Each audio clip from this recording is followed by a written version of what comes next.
katika gharama mojawapo ya mahusiano ya muda mrefu, lazima uwe tayari kupenda. Yaani hakuna namna, lazima upende, ujali hisia za mwenzako, uweze kumhurumia mwenzako, na tuliangalia sifa mbalimbali za upendo katika Biblia. Sasa leo tunamalizia kwa haraka sana, nitazungumzia aina 3 au gharama za aina 3. Gharama ya kwanza ambayo tunaiangalia leo, ambayo ni gharama ya 3 katika mfululizo wa hili somo la gharama, ni kuthamini urafiki zaidi ya mambo mengine yanayoweza kuwa kikwazo. Kwa mfano, utaifa. Unaweza ukawa Mungu amekuunganisha na mtu wa taifa jingine, mtu wa kabila jingine, mtu wa kiwango cha uchumi tofauti na cha kwako, mtu wa kiwango cha elimu tofauti na cha kwako, mtu wa cheo kikubwa au kidogo zaidi yako, lakini hata ile status katika jamii, yani hadhi katika jamii. Sasa hizi ni vitu ambavyo huwa vinatofautisha watu. Lakini ukiwa unataka mahusiano kweli ya kimungu, kuna watu waliunganishwa, mwingine ana cheo kidogo, mwingine cheo kikubwa. Kwa kawaida kabisa ya kibinadamu, tuseme ukweli, watu unaweza kukuta tajiri anataka awe na urafiki na tajiri mwenzake. Mtu mwenye elimu anataka awe na urafiki na elimu na mtu mwenye elimu kama ya kwake. Mtu mwenye hadhi fulani katika jamii anataka awe na mtu aina hiyo katika jamii.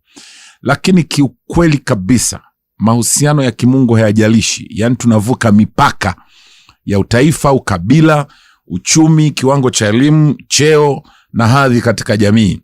Na nimekuwa nikizungumza sana na kurudia mahusiano mbalimbali, na hasa Paulo na Barnaba katika Biblia, Daudi na Yonathani katika Biblia, lakini Ruthu na Naomi katika Biblia. Hebu niangalie tu kwa kifupi sana tu Daudi na Yonathani. Daudi tulishamzungumza. Daudi alikuwa ni mtoto wa mchunga kondoo na ng'ombe, mzee mmoja aitwa Yese. Lakini Yonathani alikuwa mtoto wa mfalme. Lakini cha ajabu, Biblia tuliona inatuonyesha kwamba Yonathani hakujali ile tofauti ya hadhi katika jamii. Mtoto wa mfalme kumpenda mtoto wa mchungaji, mchunga ng'ombe na kondoo.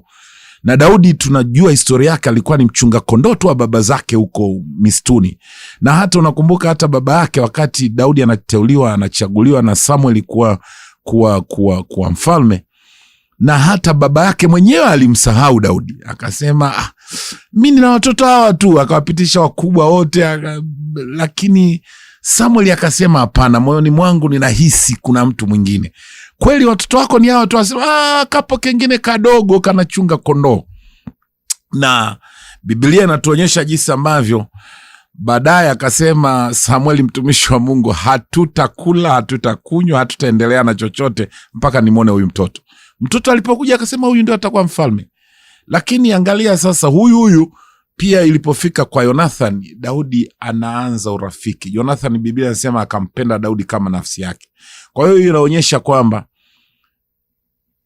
uhusiano wa muda mrefu unavuka mipaka ya hadhi katika jamii, au kama nilivyosema, elimu, cheo. Hivyo ni sio vitu vya kuvizingatia sana katika. Kwa hiyo ni kutahadharishe tu mtu wa Mungu, wewe unayetusikiliza leo, kwamba mara nyingine watu, hebu tuondoe, nishazungumza huko nyuma, nirudie tena, katika miunganisho ya kimungu lazima uwe makini, usiwe na kiburi, usiwe na majivuno.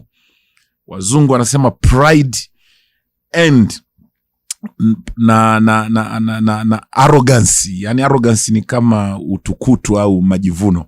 Kwa hiyo hayo yote sio vitu vya kuangalia katika mahusiano. Sasa ukiwa mnyenyekevu, ukiwa mtu wa kujishusha, utaishi na watu. Hata wanadamu tu duniani tunajua na kwamba jinsi ambavyo unyenyekevu unalipa. Kwa hiyo hilo ni jambo la kuangalia sana katika mahusiano. Mtu mwingine ambaye katika Biblia ni Ruthu na Naomi. Naomi alikuwa mama mtu mzima, afu anatoka Israeli akaenda kuishi katika watu wa Moabi. Kunafahamu yeye na mume wake walikwenda kuishi kule. Tulishasoma maandiko kutoka Ruthu. Kitabu cha Ruthu chochote unaweza kusoma, kinaeleza mambo mazuri sana. Lakini Ruth 1 mstari wa kwanza hadi wa 5 inaonyesha kabisa Ruth alikuwa mtu wa taifa jingine, Moabu, na Naomi alikuwa Mwisraeli. Kwa hiyo ile tofauti yao kwamba Mwisraeli na Moabu, kwa kawaida kabisa Waisraeli hawachangamani na watu wa mataifa, na kwao inakuwa kama ni najisi. Na unafahamu habari za Petro, wakati hata Mungu ilibidi atumie, mimi wanasema ilibidi atumie greda kumtoa kwenda kwenye nyumba tu ya Kornelio kwenda kumhubiria Injili. Lakini kwa sababu ya ile tofauti ya kwamba Kornelio alikuwa ni mtu wa mataifa na huyu Petro alikuwa ni Mwisraeli. Kwa hiyo Waisraeli kwa kadri walikuwa wachangamani. Unafahamu hata yule mwanamke Msamaria alikuwa anasema Wasamaria na nyie Wayahudi watu changamani. Kwa hiyo inaonyesha jinsi ambavyo kulikuwa na mipaka ya kitaifa. Lakini cha ajabu sana, Ruthu pamoja na Naomi, Ruthu alikuwa ni mkwe au ni mkamwana, tunasema kwamba alikuwa ni mtoto, ni binti ambaye alikuwa ameolewa na mtoto wa mama huyu Naomi. Lakini huyu mme wa Naomi alifariki, lakini hata mtoto wa Naomi ambaye alikuwa ni mme wa Ruthu alifariki. Lakini kuambatana kwao hata wakapelekea kufanya vitu vikubwa sana. Nilizungumza kwamba Ruthu alikuja kutokea kuwa bibi yake na Yesu Kristo, bibi wa Daudi, bibi wa Yesu Kristo. Lakini kilichojengwa ni mahusiano kati ya Naomi pamoja na Ruthu. Ruthu alifika mahali akasema, mimi nitaambatana na wewe, kifo tu ndio kitatutenganisha. Mimi watu wako atakuwa ni watu wangu, Mungu wako atakuwa Mungu wangu, utakapozikwa na mimi nitazikwa. Kwa hiyo akasafiri kutoka kwa Moabu akaenda kuishi Israeli pamoja na mama mkwe wake Naomi. Na kule tunafahamu alikuja kukutana na mzee mmoja aitwa Boazi. Boazi ndio alikuja kumzaa Obedi, Obedi akamzaa Yese ambaye ni mtoto ni babake Daudi, na tunakumbuka Yesu alizaliwa katika ukoo wa Daudi. Kwa hiyo huyu Ruthu akaja kuwa mahusiano yake na Naomi yalikuja kumleta Daudi duniani, lakini kumleta Yesu Kristo duniani. Kwa hiyo unaona jinsi ambavyo yalikuwa ni mahusiano ya muda mrefu ambayo alikuja kuwafikisha kwenye hatima zao kwa namna ya tofauti sana. Lakini kitu kingine ambacho tunakiona kwa hawa wanawake wawili, Ruth pamoja na Naomi, Ruth alikuwa ni binti, yani mdogo, na Naomi alikuwa mwanamke mtu mzima. Ukisoma ile Ruthu sura ya kwanza mstari wa 8 hadi wa 14 utaona jinsi ambavyo yani ile naweza kusema umri au hadhi katika jamii ni watu wawili tofauti. Binti kuwa na mahusiano au karibu na mama mtu mzima. Leo mara nyingine mabinti wanaona kwamba kuwa karibu na mama mtu mzima. Mimi nawaambia hata watu kanisani kwangu kwamba jamani, kuweni karibu na mama mchungaji, mama Maboko huyu atawafaa. Amepitia vingi, anajua vingi, anaweza kukushauri katika mengi. Lakini wengine anaona kama bwana, nikiwa na urafiki na mama mtu mzima kama kikwazo. Sasa leo nipo hapa kukuambia kwamba mahusiano ya muda mrefu mara nyingine yanakuwa nje, yanazidi mipaka ya umri, mipaka ya tamaduni, na hapa tunaona hata hadhi katika jamii. Huyu mama alikuwa ni mtu mzima na ana hadhi yake kwa sababu alikuwa ni mama mkwe. Ndiyo. Sasa kuhusiana na mama mkwe hata leo inakuwa kama ngumu fulani hivi. Lakini angalia mahusiano haya, kama nilivyosema, alikuja kuleta hali nzuri sana kwa Ruthu na mafanikio makubwa sana. Jambo la 4 ambao nakwenda kulizungumzia, au gharama ya 4 katika mahusiano ya muda mrefu, ni kutoruhusu mawasiliano au mazungumzo hasi, negative. Tunasema not allowing negative communication or negative discussion between each other. Yani msiruhusu mazungumzo hasi. Moja ya jambo kubwa linaharibu mahusiano ya aina yoyote ni lugha zinazotumika, mawasiliano. Watu wengine hawajui kabisa yani lugha nzuri. Yani wanaza mimi nina hasira sana, mimi ukinikwaza, ukinizingua na kuzingua, mimi I don't give it a damn. Wazungu wanasema hivyo. Yani kama vile mimi sijali. Yani unajua hii lugha ya kutojali sio nzuri katika mahusiano. Madhara ya ulimi au maneno ni makubwa mno katika mahusiano. Yakobo 3, labda tuone maandiko katika hiki. Nitasema maandiko machache kuhusiana na lugha, manake ni jambo moja nyeti sana katika mahusiano na watu huwa hawaelewi kwamba mahusiano. Sasa haya ni mahusiano ya muda mrefu. hamtakwepa kuwasiliana kwenye mahusiano ya muda mrefu, hamtakwepa kuongea. Sasa be careful, uwe makini namna unavyoongea na mtu unayehusiana naye. Ndio kitu ninachokizungumza hapa. Twende katika Yakobo sura ya 3, tusome mstari wa 5 hadi wa 8. Yakobo 3 mstari wa 5 hadi wa 8. Biblia inasema kwamba vivyo hivyo ulimi nao ni kiungo kidogo, nao hujivuna majivuno makuu. Angalieni jinsi moto mdogo unavyo uwakavyo uwashavyo msitu mkubwa sana. Na ulimi ni moto, ule ulimwengu wa uovu. Ule ulimi umewekwa katika viungo vyetu, nao ndio utiao mwili wote unajisi. Huwasha moto mfululizo mfululizo wa maumbile, na huwashwa moto na jehanamu. Maana kila aina ya wanyama na ndege na vitambaavyo na vitu vya baharini vinafugika, navyo vimekwisha kufugwa na wanadamu, bali ulimi hakuna awezayo kuufuga. Ni uovu usiotulia, umejaa sumu iletayo mauti. Ulimi umejaa sumu iletayo mauti. Watu ukiwaambia angalia maneno, yani mtu mwingine ni waropokaji. Chochote kinachokuja kinywani mwake, haijalishi yani labda kama hata kama sio rafiki yako, sio vizuri kwa mtu mwenye matusi, mwenye lugha mbaya. Lakini je, sasa kwenye mahusiano unafikiri nini? Leo unakuta mtu kaoa, ulimpenda kweli huyo mwanamke, ulimpenda kweli huyo dada watu, lakini baada tu ya miezi 2 mitatu, mwaka, unasikia mbwa wewe, punda wewe. Hivyo unafikiri maneno kama hayo, ndugu yangu Araskaizi, unafikiri yanaleta kweli, yanajenga? Yani hata tukakuangalia hayajengi. Kwa hiyo ndio maana ulimi ni kiungo kidogo, lakini madhara yake ni makubwa. Ndoa nyingi zimevunjika kwa sababu ya maneno, na mahusiano mengi pia yamevunjika. Watu walikuwa wanafanya biashara pamoja, lakini wanapishana kwa sababu ya ulimi. Hesabu 12. Twende katika kitabu cha Hesabu. Naweza kusema hiyo hapo. Twende kwenye Agano la Kale, Hesabu 12 mstari wa 1 hadi wa 10. Kisha Mariam na Haruni wakamnenea Musa kwa sababu ya mwanamke Mkushi aliyekuwa amemwoa, maana alikuwa amemwoa mwanamke Mkushi. Mkushi ni Mwethiopia, ni mtu kutoka Ethiopia. Okay. Kwa hiyo huyo ndo alikuwa mke wa ndugu yetu Musa. Wakaanza kumnenea vibaya. Nimekwambia mahusiano yanavuka mipaka. Kwanza umeoa mataifa wewe, yani wanamsemea ovyo mtumishi wa Mungu Musa. Wakasema, je, ni kweli Bwana amenena na Musa tu? Hakunena na sisi pia? Bwana akasikia maneno yao. Mungu akasikia maneno ya Haruni pamoja na Mariamu.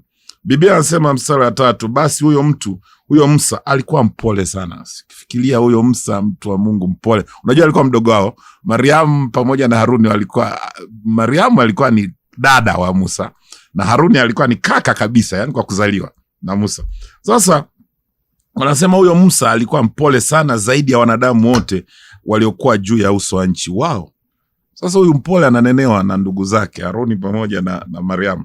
Bwana akanena ghafla na Musa na Haruni na Miriam na kuambia, tokeni nje ninyi watatu, mwende hemani kwa pa kukutania. Basi hao watatu wakatoka nje. Mariam, hapa kuna kesi hapo. Mungu anambia twendeni hekaluni, yani maneno kwa maneno mengine kanisani. Nendeni kanisani tukutane hapo. Mimi Mungu nataka nikutane na nyie, nitete na nyie. Wewe Mariam, Haruni pamoja na Musa. Basi hao watatu wakatoka nje. Bwana akashuka katika nguzo ya wingu, akasimama pale mlangoni pa hema, akawaita Haruni na Mariam, na wakatoka nje wote wawili. Kisha akawaambia, sikilizeni basi maneno yangu. Akiwepo nabii kati yenu, mimi Bwana nitajifunua kwake katika maono, nitasema naye katika ndoto. Sivyo ilivyo kwa mtumishi wangu Musa, yeye ni mwaminifu katika nyumba yangu yote. Kwake nitanena mdomo kwa mdomo. Mungu alikuwa ni rafiki wa Musa. Anaambia nitanena naye mdomo kwa mdomo, maana waziwazi wala si kwa mafumbo, na umbo la Bwana naye ataliona. Mbona basi ninyi hamkuogopa kumnenea mtumishi wangu Musa? Huyo Musa kumnenea maneno. Hawakumpiga, hawakumfanyia chochote kingine zaidi ya maneno ya ajabu. hasira za Bwana zikawaka juu yao, naye akaenda zake. Kisha hilo wingu likaondoka kutoka pale juu ya hema, na tazama, Mariamu akawa na ukoma mweupe kama theluji. Haruni akamwangalia Miriamu, na tazama, yu mwenye ukoma. Unaona, Mariamu, nafikiri Mariamu ndo alikuwa na kimdomodomo zaidi, nafikiri makemu, ikabidi Mungu ampige kabisa na ukoma. Na hiyo inaonyesha jinsi ambavyo maneno yana shida. Katika Hesabu hiyo sura 26, tusome sura 26 mstari ule wa 59. Biblia inasema hivi: na jina lake mke wa Amram aliitwa Yokebeli binti wa Lawi, naye alizaliwa kwake Lawi huko Misri. Na huyo Yokebedi akamzaa Amram, Haruni na Musa na Mariamu umbu lao. Nilikuwa naonyesha tu kwamba hao walikuwa ni ndugu. Anyway, yani walizaliwa wote kwa baba moja, Mariamu pamoja na Musa pamoja na Haruni. Sasa maneno maovu yanavunja mahusiano. Yanaweza kutoka kwa wahusika wenyewe au kwa watu wengine. Sasa hapa ndo labda niweke vizuri. Kwanza, wahusika wenyewe mnatakiwa mwe makini. Unapokuwa na mahusiano, mtu amejitabisha kwako, mwingine unasikia kabisa maneno, sijali yote ulionifanyia, kwa hiyo wewe unataka kuninyanyasa kwa sababu ya yale ulionifanyia. Yani hata vitu vya yani kwa sababu alishawahi kusaidiwa. Ndiyo. Sasa anaanza kuifanya kama vile kwa hiyo wewe unaninyanyasa, au unaona kama unanitendea mabaya kwa sababu ya kile ulichonipa. Bwana, hebu uwe makini. Mahusiano yanahitaji kuwa na lugha nzuri kati yenu wenyewe, lakini pia maneno yanaweza katoka kwa watu wengine. Hebu nianze na maneno kutoka kwa wahusika. Nyewe wahusika, niseme mambo machache. Wewe na mtu yote ambaye unahusiana naye katika biashara, katika huduma, katika kazi, katika chochote ambacho Mungu anamleta mtu katika maisha yako ili akufikishe kwenye hatima yako, lazima uwe na maneno ujenge tabia ya mazungumzo ya wazi na ukweli. Hicho cha kwanza, lazima muwe wa wazi na wa kweli. Jambo la pili, jifunzeni kusikilizana vizuri ili kuelewa hisia za mwenzako. Ukiona mwenzako kaumia, jifunze kukaa kimya. Unajua ukimya ni hekima. Biblia inasema hata mtu anayekaa kimya anajifunza kukaa kimya, hata kama ni mpumbavu anaonekana na hekima. Kweli. Sasa ndio maana nataka kusema ni kwamba, kwa mfano hata katika ndoa, mimi nimeoa miaka mingi sasa. Katika ndoa nimeoa mwaka 91 na saizi nafikiri miaka mingapi hapa, na ninakimbilia miaka, kama nilioa 91, chukua hiyo miaka 9 jumlisha na 25, 34. Kwa miaka 34 nipo kwenye ndoa, namshukuru Mungu. Moja ya kitu ambacho mimi kinaniponya kwenye ndoa, sio kwamba kutofautiana hakupo. Mimi na mke wangu, niwe mkweli, zipo siku unatofautiana. We are not angels, sisi sio malaika. Lakini nikiona ameudhika au mimi kaniudhi, nakaa kimya. Yani mpaka hasira. Biblia au tu kawaida watu nasema usizungumze wakati una hasira, na usizungumze sana maneno mengi wakati pia una furaha. Unaweza ukajichanganya. Ndio vitu vya kuangalia. Okay. Lakini mimi, na hiyo hata kwa mke wangu, huwa akiona kwamba nimekasirika, kuna jambo limeniudhi, atajifunza kukaa kimya. Na hiyo ni dawa nzuri. Kaa kimya, alafu uje uzungumze baadaye ukiwa umetulia, kwamba bwana, lakini baba, mbona mahali pale kama kuna mpaka fulani ilivukwa. Basi samani bwana, yaishi. Mnasameana, maisha yanaendelea. Sasa watu wasio, yani ukipanda, yani naye anapanda. Ukimwaga mboga, Yesu anamwaga ugali. Mbwai na iwe mbwai. Jamani, haya maneno yanatoka wapi?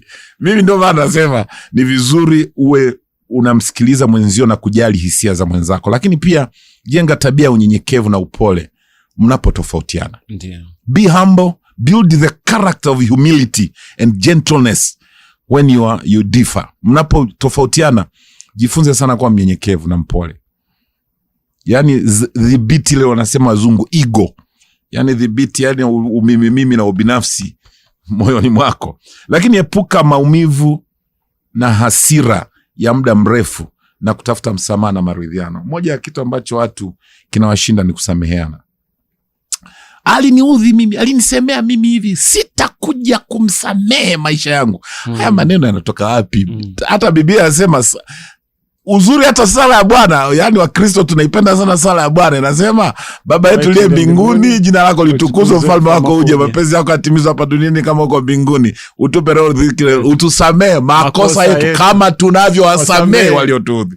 Alafu pale chini inasema kwamba msipowasamee watu makosa yenu, na Baba yenu wa mbinguni hata wasamee. Sasa wewe ukisema kwamba sitasamehe, maana yake unamwambia Mungu usinisamehe na mimi kabisa. Ninapozingua, ninapofanya lolote mbele zako ovu, Bwana nimekuruhusu usinisamehe. Sasa sidhani kama tunataka kufika huko. Kwa hiyo ndio maana ni vizuri kusamehe. Epuka kukaa na hasira ya muda mrefu. Biblia inasema hasira yako isifike basi mpaka jioni, yani mpaka jua. Sasa watu wengine unatunza miaka na mikaka, juzi mwaka uliopita, miaka 3 iliyopita unahesabu. Biblia inasema upendo wa kweli hauhesabu mabaya. Sasa ndio na maana ya kwamba usio na hasira ya muda mrefu. Wanasema usio na nini, unakuwa na kitu kinakukaba, unakuwa nini. Waswahili mnasema nini? Husda au gubu sidonge. Gubu, nilikuwa natafuta gubu au donge. Linakukaba hapa kila ukimwona, yani kama anakukera fulani. Hapana. Epuka, muombe Mungu akusaidie. Kama ni mtu wa namna hiyo, muombe Mungu akusaidie. Biblia inasema hasira haijawahi kutenda jema. Hasira haijawahi. Na ndio maana ndoa zinavunjika. Watu ni hasira tu. Na mtu alimkwaza kitu kidogo tu. Unaweza kashangaa watu wamekwazana tu kwamba umepanga kiti. Mimi nilikiweka hivi, umekiweka hivi. Wewe kwa nini sasa mimi yani fujo. Mimi umezoea sana. Wewe ndio hivyo hivi. Hata juzi yanaanza kuzuka na mengine. Hata juzi nilikuwa na kiburi sana. Yanatoka wapi? Uwe mpole, uwe mnyenyekevu, usitunze maumivu. Haya, maneno kutoka kwa watu wengine. Sababu mojawapo ya mahusiano kutodumu ni kuruhusu maneno kutoka kwa watu wengine yanayoleta migogoro katika marafiki. Tuna watu pia, mnaweza nyie mkawa mko vizuri, lakini wapo wachonganishi jamani. Wapo wambea, wanajua kuupepeta. Bwana, unajua yule rafiki yako kasema hivi na hivi, sijui ilikuwa nini. Epuka sana wasengenyaji na wachonganishi. Ndicho nachokisema. Kuna ndoa, kuna mahusiano, hata katika biashara, katika kazi, nini. Sababu sio wahusika, lakini mtu mwingine wa tatu ameingilia kati, amesababisha mahusiano haya kuvunjika. Kwa hiyo unaweza kaona sana napozungumzia kuhusu maneno kati yenu nyie mnaohusiana, lakini pia kuepuka mahusiano kutoka yani maneno mabaya kutoka kwa watu wengine. Mifano ya mahusiano yaliyovunjika katika Biblia: Ibrahim na Lutu. Nakumbuka waligombana Ibrahim na Lutu, na alikuwa ni mtu na mtoto wake. Ibrahim alikuwa baba mkubwa wa Lutu, lakini ukisoma Mwanzo 13 mstari wa 5 hadi wa 15 utasoma kwa wakati wako. Walitofautiana na ilikuwa ni ugomvi, na ugomvi ulikuwa ni wachunga ng'ombe, yani kila wale wanaochunga mifugo ya Lutu na wale wanaochunga mifugo ya Ibrahim. Biblia inasema alikuwa ameshawabariki, wako vizuri, walikuwa pamoja, wametoka wote nchi ya Uru ya Wakaldayo, wakaenda kuishi mahali panaitwa Haran, wakaja wote alikuwa anatembea, maana baba yake Lutu alishakufa. Kwa hiyo Ibrahim akawa anamtunza Lutu.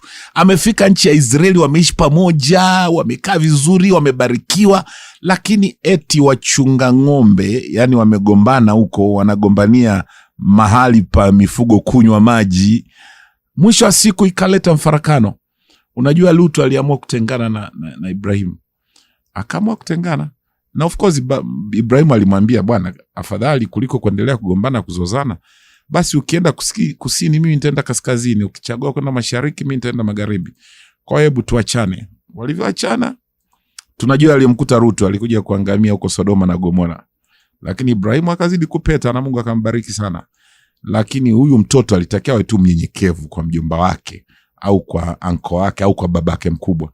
Kwa hiyo hayo ni moja ya mifano, lakini watu wengine ni Paulo na Barnaba. Tunafahamu walikuwa watumishi wa Mungu wazuri sana. Matendo 15 mstari wa 36 hadi 41 tunaona kwamba walitofautiana. Na walitofautiana kwa sababu ya kwenda kuhubiri Injili. Huyu anasema tumchukue Marko, huyu anasema tusimchukue. Wakapishana kabisa na ikaleta matengano katikati yao.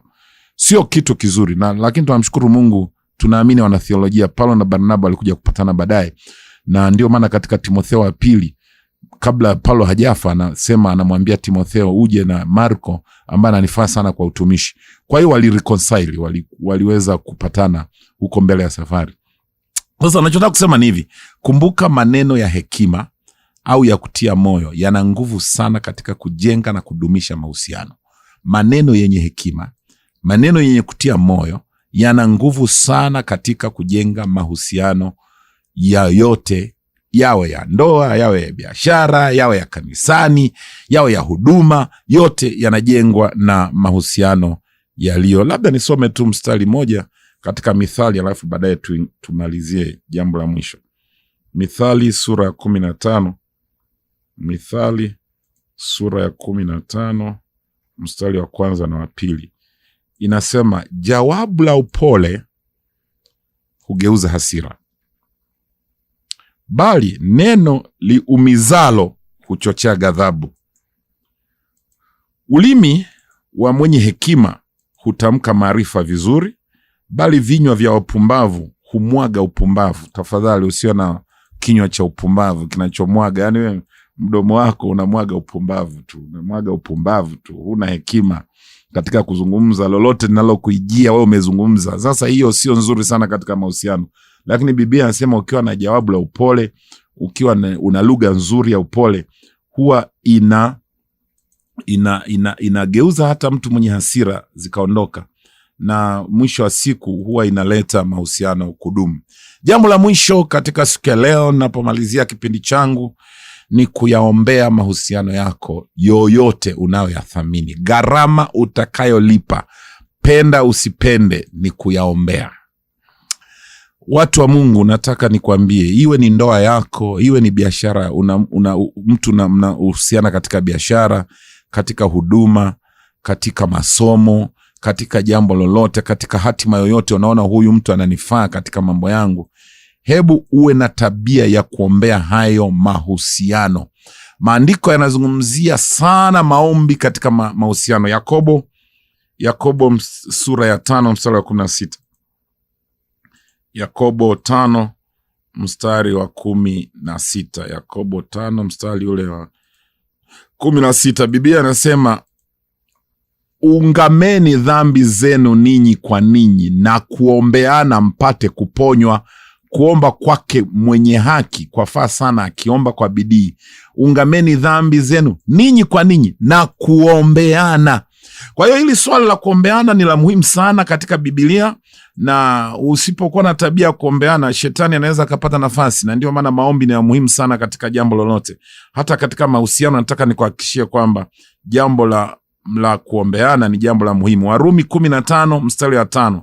Na Mungu mwenye saburi na faraja awajalie kunia mamoja ninyi kwa ninyi kwa mfano wa Yesu Kristo. Kunia mamoja ninyi kwa ninyi kwa mfano wa Yesu Kristo, ili kwa moyo mmoja na kwa kinywa kimoja mpate kumtukuza Mungu Baba yenu wa mbinguni. Kwa hiyo mahusiano yanatakiwa kuimarishwa, yanatakiwa kuwa na nia moja, na hii itatokea tu tunapokuwa ni watu wa kuombeana.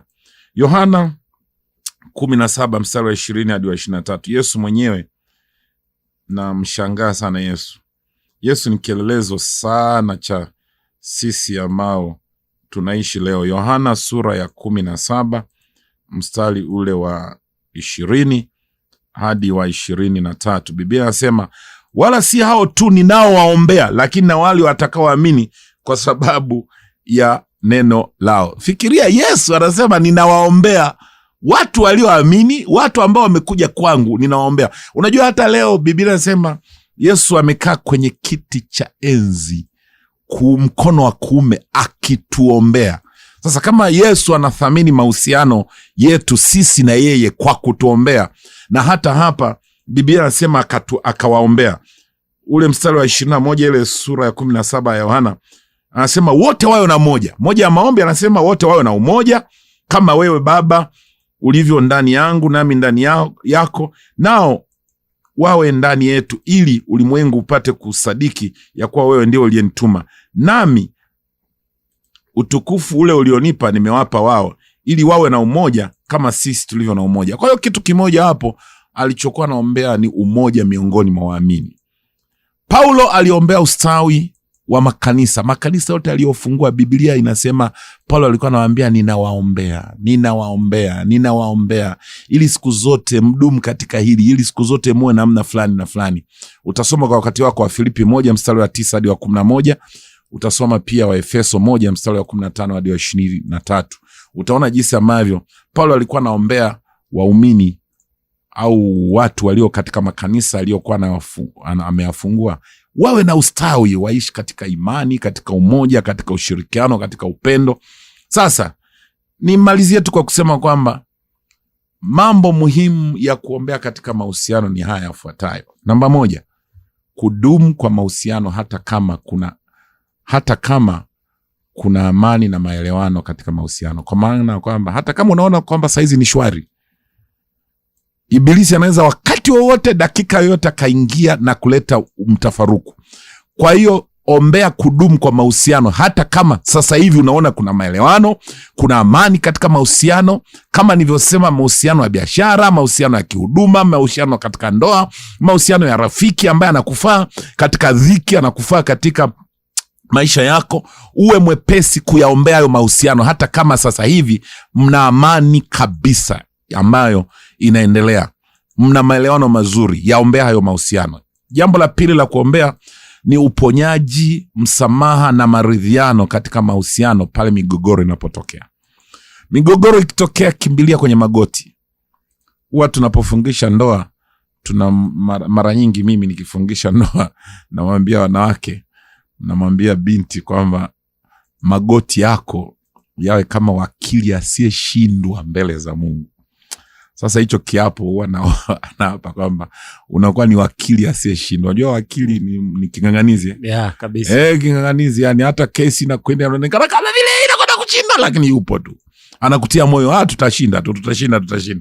Kwa hiyo unakuwa ni wakili mbele za Mungu. Na ninaomba sana katika mahusiano yoyote, ombea uponyaji mahali ambapo mwenzako umemuumiza au ameumia au wewe mwenyewe umeumia. Ombea msamaha, ombea kuwa na maridhiano katika mahusiano, katika mgogoro wowote ambao unatokea. Na ninamshukuru Mungu, ninafika mwisho sasa wa kipindi chetu cha mahusiano au miunganisho ya kimungu. Naamini umekuwa kama ni mfuatiliaji mzuri, umejisikia vizuri, umesikia kubarikiwa. Lakini moja ya kitu tu ambacho kikubwa nimekuwa nikikifundisha ni kwamba Mungu huwa anatumia watu kutupeleka kwenye hatima zetu. Mungu anatumia watu, hakuna jeshi la mtu mmoja. Ni watu watahusika. Hata kama ni mfanyabiashara, unahitaji wateja. Na siku moja nilizungumza hapa, kuna migogoro sasa hivi hapa Tanzania kwetu, tunasikia wasanii na wananchi wanatofautiana. Ndiyo. Sasa hayo mambo unaweza kaona kwamba kumbe kila mtu anamhitaji mwenzie. Hata mtu ambaye unamuona ni mnyonge, ni kama hawezi, lakini huyo ndio anayekufanya uwe na mafanikio. Kwa hiyo kila mtu anamhitaji mwenzie, na kwa hiyo lazima uwe ni mtu makini sana katika kudumisha mahusiano hata na wateja wako kama ni mfanyabiashara. Na kama ni katika mahusiano mnafanya kazi pamoja kama partnership, tena ndio uyaheshimu sana. Na ndio haya nilikuwa nazungumza, mahusiano ya muda mrefu. Ukipoteza hawa watu, maana yake unajipotezea hatima yako, unajipotezea baraka zako. Basi Mungu akusaidie na Mungu anisaidie, na hata sisi wachungaji lazima tuwe na mahusiano mazuri na washirika, na ndicho ambacho Mungu tunamuomba, na ili washirika nao wawe na mahusiano mazuri na sisi, na ndipo kazi ya Mungu itakwenda. Mimi niwe na mahusiano mazuri na wachungaji wasaidizi na wazee wa kanisa na mashemasi, na kila mmoja kwa eneo lake anahitaji kuwa na mahusiano ambayo yanadumu, na lazima ulipe gharama kwenye mahusiano kama hayo. Mungu akubariki, na nakutakia mwisho wa mwaka mzuri. Unapomalizia mwaka 2025, wiki ijayo tunaingia katika mwaka mpya siku ya Alhamisi tarehe 1 mwezi wa kwanza 2026. Nikutakie heri na baraka za Mungu katika mwaka 2026. Naamini kwa neema ya Mungu pia tutakapojaliwa na mahusiano yangu na Access FM kama yataendelea, basi tutaendelea kusikilizana tena katika mwaka 2026. Mungu akubariki sana. Amina. una neno lolote la hekima tunapoenda kutamatisha hapa?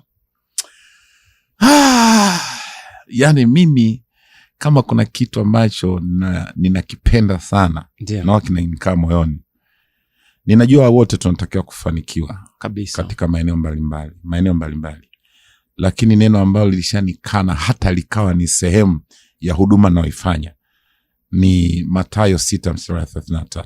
Tafuteni kwanza ufalme wa Mungu na haki yake, na mengine mtazidishiwa. Unapomaliza mwaka 25 na unapoingia mwaka 2026, tafuta kwanza kumpendeza Mungu na kumtumikia Mungu, na hayo mengine yote unayoyatamani utafanikiwa. Hiyo ndio hekima nataka nikuachie msikilizaji wangu. Mungu akubariki. Amen. Kwa yule ambaye anatakiwa kumpokea Yesu kuwa ni Bwana na Mwokozi wa maisha yake, basi ngoja tutoe nafasi. Kama kuna mtu amesikia maneno haya, na kama ulikuwa unafuatilia vizuri hiki kipindi cha mahusiano au miunganiko, tulisema kwamba miunganiko ya kwanza kabisa ya muhimu ni Yesu Kristo, kumpokea Yesu Kristo kwa Bwana na Mwokozi wa maisha yako, na yeye ndio atafungua ufunguo wa mahusiano mengine yote mazuri. Ataleta hata watu wazuri katika maisha yako ambao watakufikisha katika hatima yako. Sasa wewe ambaye unahitaji kumpokea Yesu Kristo kwa Bwana na Mwokozi wa maisha yako, nifuatilishe au fatisha maombi haya au sala hii ambayo nakwenda kukuombea sasa. Sema: Mungu Baba, ninakushukuru kwa ajili ya kumtuma Yesu Kristo kuja hapa duniani kwa ajili yangu, kwa ajili ya dhambi zangu. Akafa msalabani, akazikwa na akafufuka siku ya 3 kwa ajili ya kunikomboa. Biblia inasema kila anayemwamini Yesu Kristo anapokea wokovu. Na mimi leo nimeamua kumpokea Yesu Kristo kuwa Bwana na Mwokozi wa maisha yangu. Nisamehe dhambi zangu zote, ninazokumbuka na nisizokumbuka, nilizokutenda katika maisha yangu. Ninapomaliza mwaka wa 2025, nimeamua kuanzisha mahusiano na wewe Mungu kupitia Yesu Kristo. Ninaomba sasa unisamehe dhambi zangu, uingie ndani ya moyo wangu na ufute jina langu kwenye kitabu cha hukumu. Andika jina langu kwenye kitabu cha uzima. Na tangu sasa ninaahidi kuwa mna mahusiano mazuri na wewe Mungu, kwa kuishi maisha matakatifu na kwa kutumikia kwa bidii zote. Asante Yesu kwa kuniokoa. Asante Mungu kwa kunipokea. Katika jina la Yesu ninaomba na kushukuru. Amina. Amen.